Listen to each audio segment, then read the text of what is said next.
Okay, सो अभी तक हमारा जो है जितने भी कीवर्ड्स और मेथड्स रिलेटेड टॉपिक थे सब एंड हो चुके हैं। ये लास्ट बिल्ट इन मेथड्स का टॉपिक है जिसमें कि कितने तरीके के एरर मैसेजेस हमको मिलते हैं। कुछ हमने देखे हुए हैं जैसे syntax error, unexpected raise error वगैरह वगैरह। उसी तरीके के कई सारे एक्सेप्शंस होते हैं पाइथन के अंदर, और ज़्यादातर तो ऐसे ही हैं जिनको कि हम नाम से ही समझ जाते हैं कि ये किस तरीके का एक्सेप्शन है। लेकिन ये एक चैलेंजिंग पॉइंट हो जाता है जब हम स्टार्टिंग में होते हैं और नई लैंग्वेज यूज करके सीख रहे हों। तो कई बार एरर्स जब मिलता है, कुछ भी मिलता है, तो एक तो एरर मिल गया उसकी टेंशन, ऊपर से हम थोड़ा ध्यान नहीं देते हैं उस पर कि एक्चुअल में वो एरर है क्या, और इसी वजह से वो कभी कभी कुछ ज़्यादा बड़ी प्रॉब्लम बन जाती है हमारे लिए। सो हम पहले तो इसको मल्टीलाइन कमेंट करते हैं।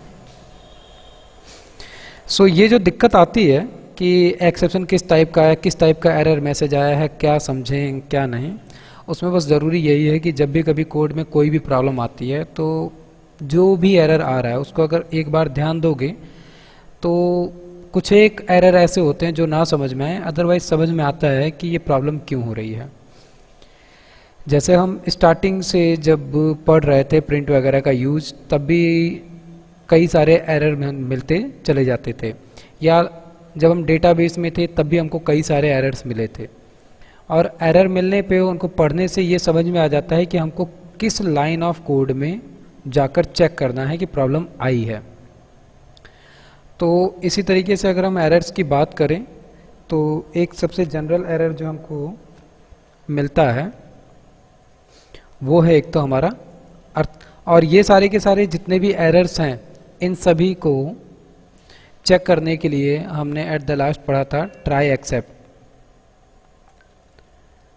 और ट्राई एक्सेप्ट जो केस था, इसी के थ्रू हम क्या कर रहे थे कि अगर किसी भी तरीके का एरर आ रहा है तो उस पर्टिकुलर टाइप के एरर के बिहाफ पे हम कोई दूसरा मैसेज शो कर रहे थे, और उसके लिए हम क्या यूज कर रहे थे, ये ट्राई और एक्सेप्ट सिंटैक्स का।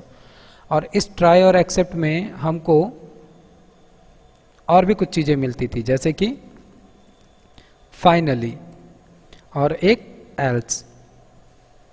ट्राई एक्सेप्ट और फाइनली में से कुछ चले ना चले लेकिन एल्स जरूर चलेगा, और ये एल्स हमको ट्राई एक्सेप्ट में भी मिला था और लूप में भी मिला था, वाइल लूप, फॉर लूप में भी, कि लूप चले ना चले बट एल्स का मैसेज हमको मिलेगा। सो इसके अलावा अगर हमें इंडिविजुअल लेवल पे कोई भी प्रॉब्लम को फैच करना है तो उसके लिए हमने यूज किया था, कीवर्ड में हमने पढ़ा था प्रीवियसली कि राइज कीवर्ड हमें एक मिलता है जिसके थ्रू कि हम एक्सेप्शन को रेज कर सकते हैं।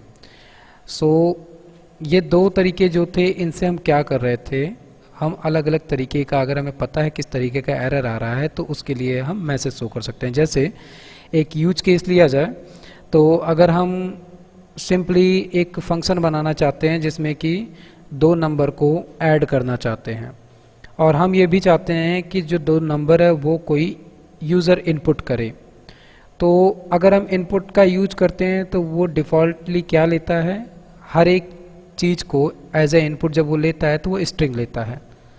तो वहाँ पे प्रॉब्लम क्या आती है कि अगर हम इंटीजर नंबर को ऐड कराना चाहते हैं तो वहाँ पर हमको नॉन इंट टाइप की एक एरर मिलेगी कि जो वैल्यू है वो एक स्ट्रिंग है और इट इज़ नॉट कन्वर्जेबल। तो हम क्या करते हैं, पूरे के पूरे इंट मेथड को उठा के इंट मेथड के अंदर रख देते हैं सो दैट कि वो स्ट्रिंग को कन्वर्ट कर देता है इंटीजर में।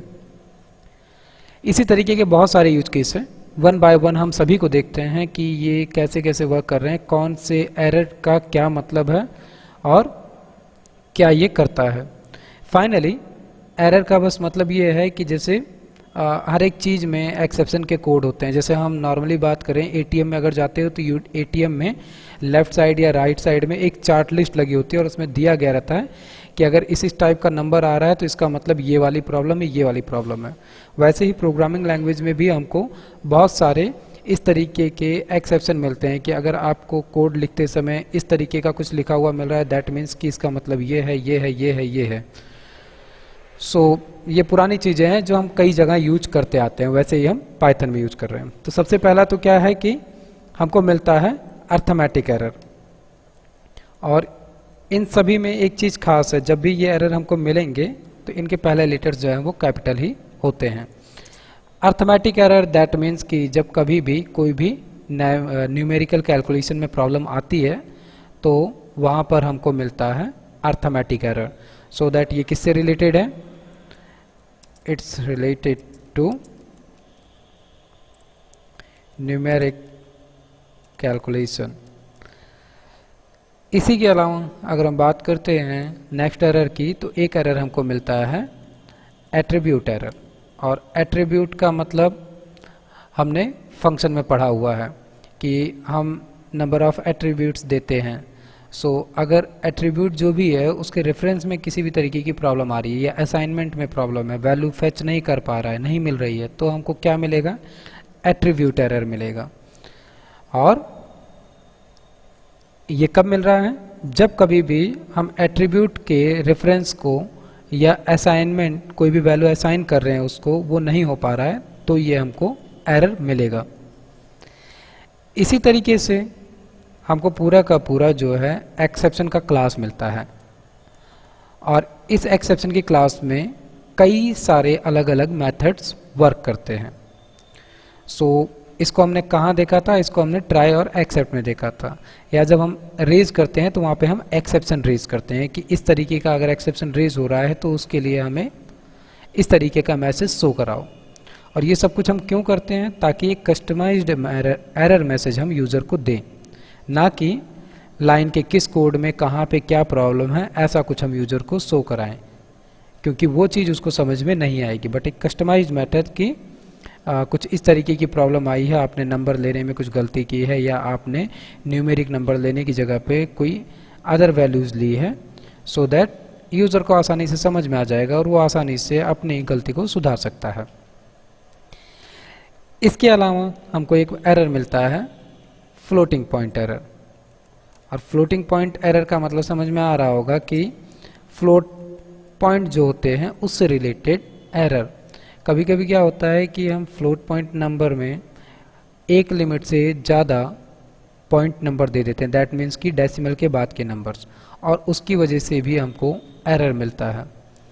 और कभी कभी ये जो फ्लोट पॉइंट नंबर्स होते हैं इनको कैलकुलेट करने में भी प्रॉब्लम होती है, वहाँ पर भी इससे रिलेटेड एरर हमको मिलता है। सो दैट मीन्स कि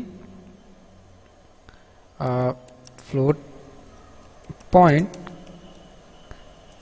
कैलकुलेशन और रेंज रिलेटेड प्रॉब्लम कब होगी? जब भी कभी हमें फ्लोटिंग पॉइंट एरर मिल रहा है, दैट मीन्स कि यही एक प्रॉब्लम है। इसी तरीके से हमने पढ़ा है कि क्या कहते हैं, चाहे हम फाइल यूज कर रहे हैं चाहे डेटाबेस यूज कर रहे हैं, दैट मीन्स कि फाइल हैंडलिंग, वहाँ पर हमको मेथड मिलता है क्लोज का, कि आपका डेटाबेस से रिलेटेड या फाइल हैंडलिंग से रिलेटेड वर्क हो गया तो आप मेथड को क्लोज कर दो। इससे रिलेटेड अगर कोई प्रॉब्लम होती है तो उसके लिए हमें क्या एक्सेप्शन मिलता है? जनरेटर एरर और जनरेटर एग्जिट। और ये क्या करेगा? जब भी कभी क्लोज मेथड से रिलेटेड प्रॉब्लम मिल रही है तो हमें ये देगा। Problem related to close method. इसके अलावा हमने कई बार कई सारी लाइब्रेरीज़ को इंपोर्ट किया है, तो उस इंपोर्ट से भी रिलेटेड अगर हमको लाइब्रेरी नहीं मिल रही है या लाइब्रेरी में कोई प्रॉब्लम आ रही है तो हमको क्या एरर मिल जाता है कि या हमने कोई स्पेलिंग मिस्टेक की है तो import module does not exist की प्रॉब्लम मिलती है। कभी भी जैसे बीच में हमको प्रॉब्लम आई थी कि हम MySQL कनेक्टर को लोड कर रहे थे और वो प्रॉब्लम दे रहा था। एक बार को प्रॉब्लम थी कि मेरे सिस्टम में डबल पाइथन के वर्जन पड़े हुए थे, उसकी वजह से वो फैच नहीं कर पा रहा था। और एक बार को प्रॉब्लम आई थी कि कुछ VS कोड को दोबारा से रीस्टार्ट करना था, इससे रिलेटेड कुछ प्रॉब्लम आई थी तो इंपोर्ट एरर मिला, हमको इंपोर्ट एरर मिला था। तो इंपोर्ट एरर जब कभी भी मिल रहा है दैट मीन्स कि वो लाइब्रेरी रिलेटेड प्रॉब्लम है, या तो मॉड्यूल एग्जिस्ट ही नहीं करता है या तो हमने मॉड्यूल के नाम में कोई गलती की हुई है।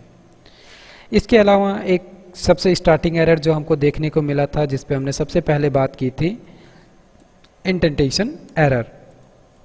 पाइथन के अंदर खास करके इंडेंटेशन एरर, इंडेंटेशन ही सब कुछ है। सो ये किससे रिलेटेड हो गया, हमारे सिंटैक्स रिलेटेड प्रॉब्लम हो गई कि जब भी हम कोई भी सिंटैक्स या इंडेंटेशन में गलती करते हैं तो हमको ये एरर मिल जाता है।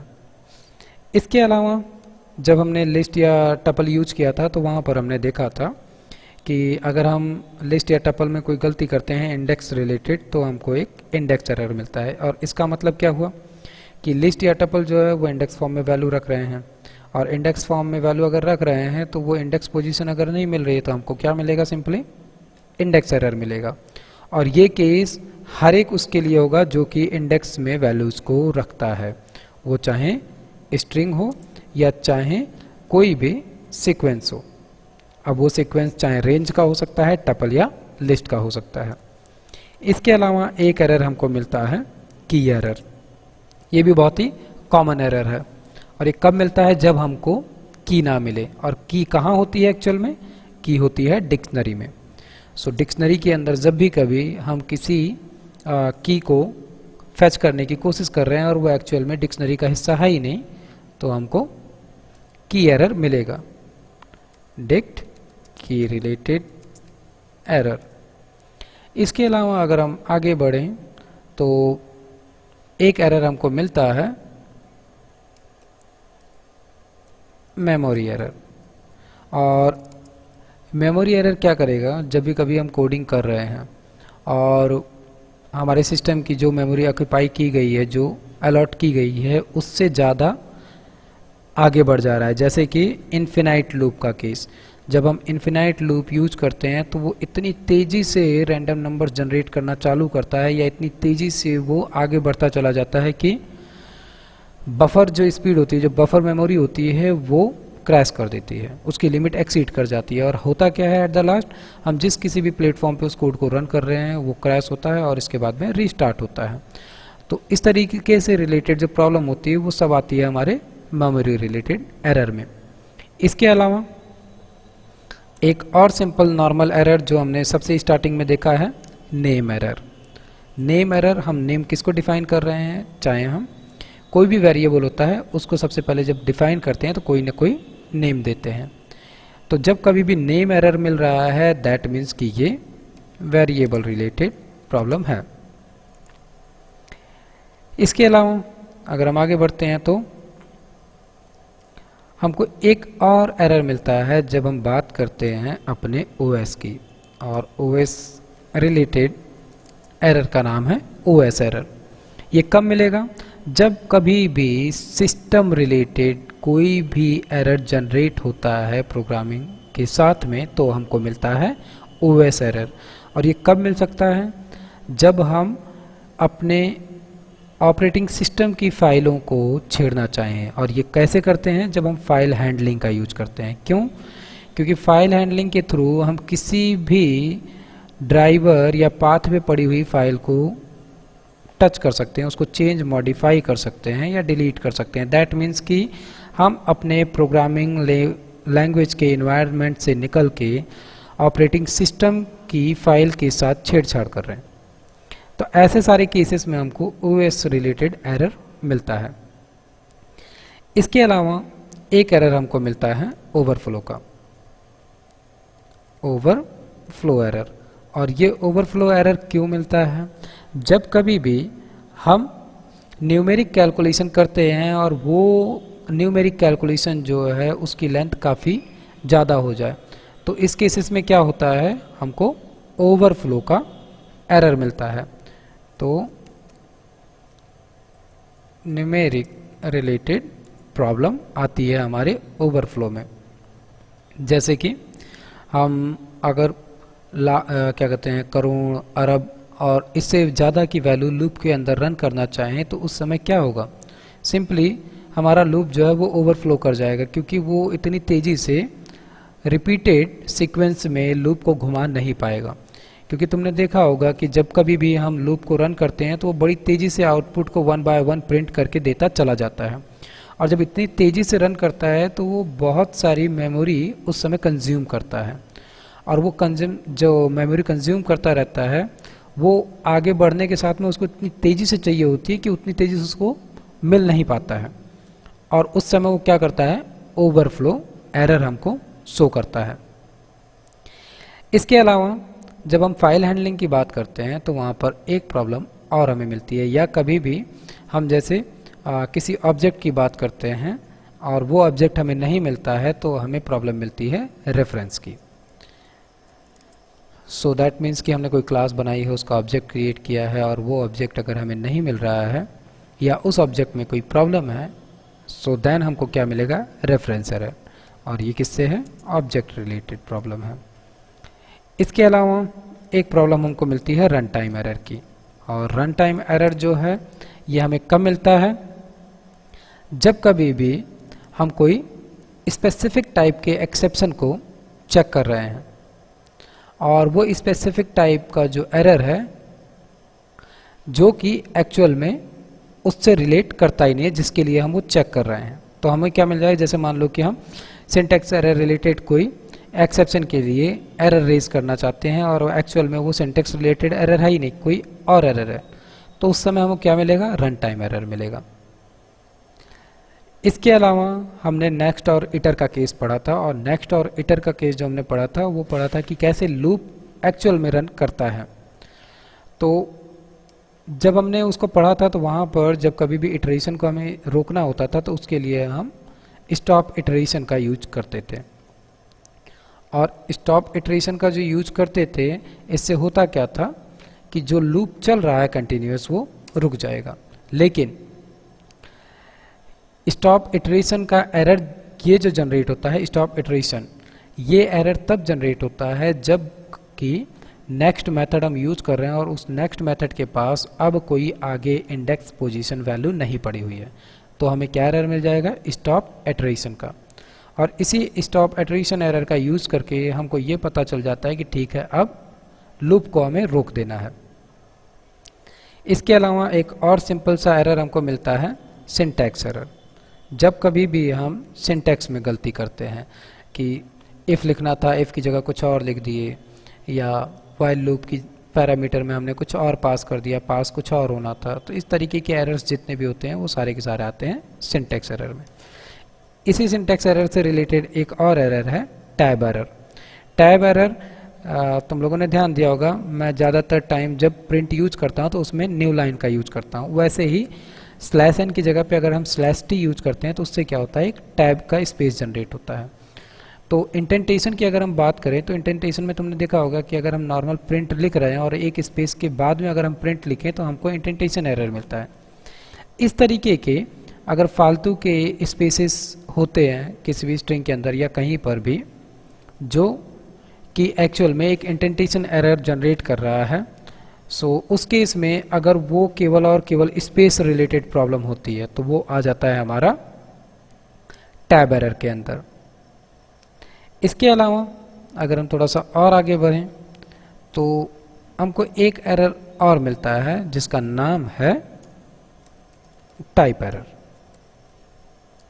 एंड टाइप एरर क्या करेगा, जब कभी भी हम दो अलग अलग वैल्यूज़ को कंबाइन करना चाहें तो अगर वो दोनों के दोनों वैल्यूज़ अलग है, उनका डेटा टाइप अलग है, तो हमको क्या मिलेगा, टाइप एरर।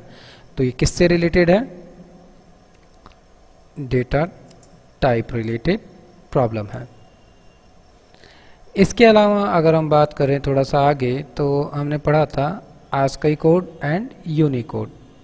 सो यूनिकोड रिलेटेड एरर भी हमको मिलते हैं जब कभी भी कोई प्रॉब्लम है, जैसे कि हमने बात की थी कि आईडी हम फाइंड आउट करते हैं और आईडी में हम ये भी फाइंड आउट करते हैं कि यूनिकोड में किस पोजीशन पे कौन सी वैल्यू पड़ी हुई है। तो अगर इस तरीके से कोई रिलेटेड प्रॉब्लम होती है तो वो आती है हमारे यूनिकोड एरर में। इसके अलावा एक जैसे हमको की एरर मिला था वैसे ही एक हमको मिलता है वैल्यू एरर, और ये भी किससे रिलेटेड है, ये भी हमारे डिक्शनरी से रिलेटेड है। जैसे हम की फैच कर रहे हैं और एक्चुअल में की नहीं एग्जिस्ट करती है, वैसे ही अगर हम वैल्यू को फैच करना चाहते हैं और हमको वो वैल्यू नहीं मिल रही है तो उस समय हमको क्या एरर मिलेगा, वैल्यू एरर। इसके अलावा एट द लास्ट एक एरर हमको और मिलता है जिसका नाम है ज़ीरो डिवीज़न एरर। और ये एरर क्यों मिलता है, क्योंकि जैसे मान लो कि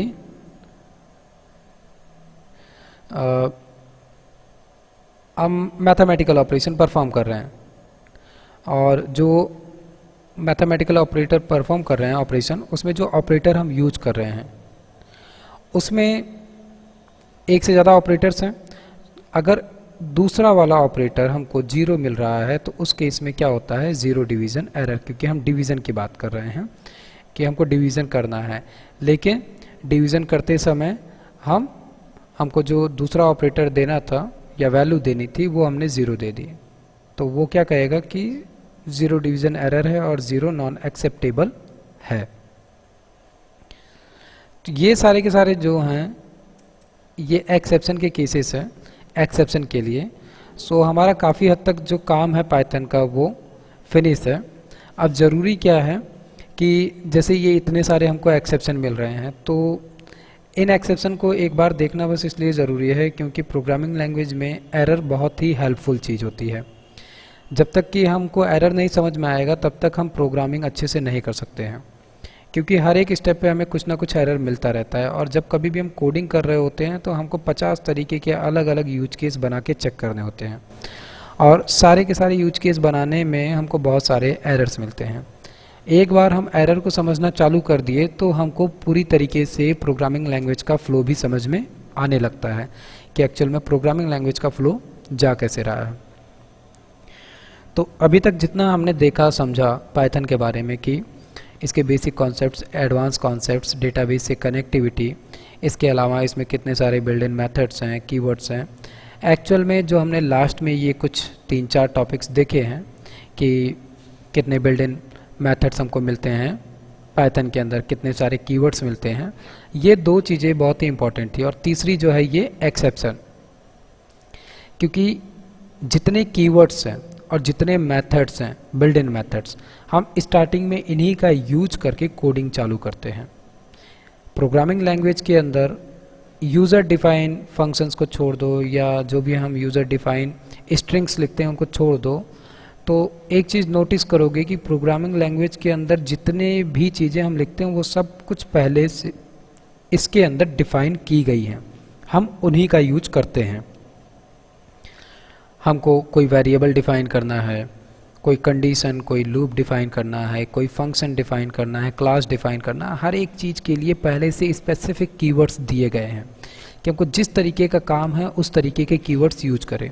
सो अब इस लास्ट स्टेज पे आने के बाद में ये समझ में आ रहा होगा कि प्रोग्रामिंग लैंग्वेज को समझना है तो हमें ये समझना ज़रूरी है कि इसके अंदर जो कीवर्ड्स हैं वो कीवर्ड्स क्या क्या काम कर रहे हैं। क्योंकि अब आप अगर कोडिंग कर रहे हो, कंडीशंस बना रहे हो, क्योंकि प्रोग्रामिंग लैंग्वेज को पढ़ना और समझना मुश्किल नहीं है। मैं पढ़ा रहा हूँ या खुद से पढ़ रहे हो, प्रोग्रामिंग लैंग्वेज को पढ़ने में आपको इसके कॉन्सेप्ट्स ही तो समझने हैं कि ठीक है कीवर्ड्स के कितने सारे कीवर्ड हैं, ये क्या क्या काम कर रहे हैं, मेथड्स हैं वो क्या क्या काम कर रहे हैं, कैसा वर्क चल रहा है, फंक्शनलिटीज़ हैं इनके क्या क्या वर्क बिहेवियर हैं। इतना समझने के बाद में तो ये समझ में आ गया कि हाँ ठीक है पाइथन का ये सारा काम है, अगर मुझे ये करना है तो मैं ये यूज करूँगा, मुझे वो करना है तो वो यूज करूँगा। लेकिन लॉजिक, ये लॉजिक जो एक चीज़ है ये ऑटोमेटिक जनरेट होती है, और इसको जनरेट करने के लिए तरीका बस यही है कि जितने भी यूज केस, जितने भी अलग अलग यूज केस बना के रन कर सकते हो उनको ट्राई करते रहो। बिना अलग अलग यूज केस, बिना अलग अलग तरीके के कोड रन किए प्रोग्रामिंग लैंग्वेज को सीख पाना मुश्किल है। ये सीखना तो बहुत आसान है कि इसके अंदर क्या क्या हो रहा है, क्या क्या नहीं हो रहा है, लेकिन अगर लॉजिक्स डेवलप करने हैं दैट मीन्स कि फुल्ली प्रैक्टिस, फुल्ली अलग अलग यूज केस। और अभी पाइथन कर रहे हो, पढ़ रहे हो, प्रैक्टिस चल रही है और इसी दौरान अगर इसको कंटिन्यूस करते रहोगे तो इसमें कहीं ना कहीं अपने आप को एक अच्छी जगह स्टैंड पाओगे। सो कल का जो टॉपिक हमारा होगा, कल इसके अंदर पाइथन के अंदर हम लास्ट चीज़ कवर करेंगे और वो लास्ट चीज़ में हम ये देखेंगे कि इसके अंदर क्या क्या अलग अलग चीज़ें हमने अभी तक करके देखी, कैसे कैसी चीज़ें हमको मिली और उसके लिए हमने क्या क्या किया। तो कल कई सारे हम यूज केसेस देखेंगे और हो सकता है वो टॉपिक थोड़ा लंबा खींचे क्योंकि बहुत सारे यूज केसेस हैं और हम कोशिश करेंगे कि हर एक को हम एक एक बार फिर से रिवाइज कर लें और एक बार फाइनली उनको समझ लें अच्छे से। तो अभी के लिए तो इतना ही, क्योंकि इसके बाद में अब दो चीज़ें अभी हमारी बची हुई हैं। एक तो हम एक बार कल फिर से सब कुछ देखने वाले हैं और इसके बाद में numpy पाइथन के अंदर का हिस्सा तो नहीं है, सेपरेटली है, अलग है, लेकिन numpy हम देखेंगे क्योंकि ये numpy जो है ये बहुत ही इम्पोर्टेंट हो जाता है। इम्पोर्टेंट होता ऐसे है कि तुम आगे चल के अपना करियर डेटा साइंस में बनाना चाहते हो, इमेज प्रोसेसिंग में बनाना चाहते हो, आर्टिफिशियल इंटेलिजेंस या machine learning, deep machine learning वगैरह वगैरह, बहुत सारे फील्ड्स इस समय जनरेट होकर निकल रहे हैं पाइथन से। हर एक फील्ड में जाते समय सबसे इम्पॉर्टेंट पार्ट जो सबसे पहले मिलेगा वो मिलेगा numpy, क्योंकि एक्चुअल में ये शब्द जो हैं सुनने में तो बड़े अनोखे लगते हैं कि कुछ बड़ा अनोखा काम होता होगा, लेकिन पाइथन की इस जर्नी में एक चीज़ समझ में आई होगी कि हम जो कुछ भी करते हैं वो सब कुछ किसी न किसी चीज़ पे डिपेंडेंट होता है। हर एक वैल्यू किसी न किसी प्रीवियस वैल्यू पे डिपेंडेंट होती है। वैसे ही जो ये आर्टिफिशियल इंटेलिजेंस है, मशीन लर्निंग है, डेटा साइंस है, ये सब एक्चुअल में मेथड पे डिपेंडेंट है। हर एक को परफॉर्म करने के लिए अलग अलग मेथड्स हैं जो कि एक अलग अलग तरीके के रिजल्ट्स जनरेट करते हैं, जिसके बिहाफ पे ये सारी एक्टिविटीज़ परफॉर्म होती है। तो उन सारे मेथड्स को करने के लिए यही numpy यूज होता है। numpy क्यों यूज होता है? क्योंकि numpy के अंदर हमको मिलता है एरे। पाइथन के अंदर हमको डायरेक्ट एरे तो नहीं मिलता है कि हम पाइथन के अंदर डायरेक्ट एरे यूज करें, क्योंकि पाइथन के अंदर हमको एरे के क्या कहते हैं बदले लिस्ट मिल जाती है और डिक्शनरी मिल जाती है, तो इसी से हमारा काम चल जाता है। लेकिन एक्चुअल में जो एरे का काम है वो एरे का ही काम है और इसी को यहाँ पाइथन में देने के लिए यूज होता है numpy। सो numpy बेसिकली एक लाइब्रेरी है और ये लाइब्रेरी हमको एरे की फंक्शनैलिटीज़ देती है। तो जब हम देखेंगे तो हम एक्चुअल में आज तक जो प्रीवियस लैंग्वेजेस में पढ़ते आए हैं C++ में एरे, कि जिसके अंदर हम 1 dimension, 2 dimension, 3 dimension, multi dimension matrix बनाते हैं एरे के फॉर्मेट में, वो चीज़ हम पढ़ेंगे numpy में। लेकिन उससे पहले अभी कल का एक टॉपिक है जो कि शायद 1 या 2 क्लास में होगा। जो कल वाला टॉपिक है उसको ख़त्म करने के बाद में हम numpy देखेंगे। तो कल या परसों 2 दिन हमको शायद लग सकता है कल वाले टॉपिक में, क्योंकि इसके अंदर जितने भी यूज केसेस हमने अभी तक देखे हुए हैं वही सारी चीज़ें हम दोबारा से रिपीट करेंगे। तो हो सकता है थोड़ा कल ही ख़त्म हो जाए, या अगर वो 1 दिन और आगे बढ़ता है तो हम उसके बाद में देखेंगे numpy। सो numpy पढ़ने के बाद में काफ़ी चीज़ें आइडिया मिल जाएगी कि कैसे कैसे क्या होना है।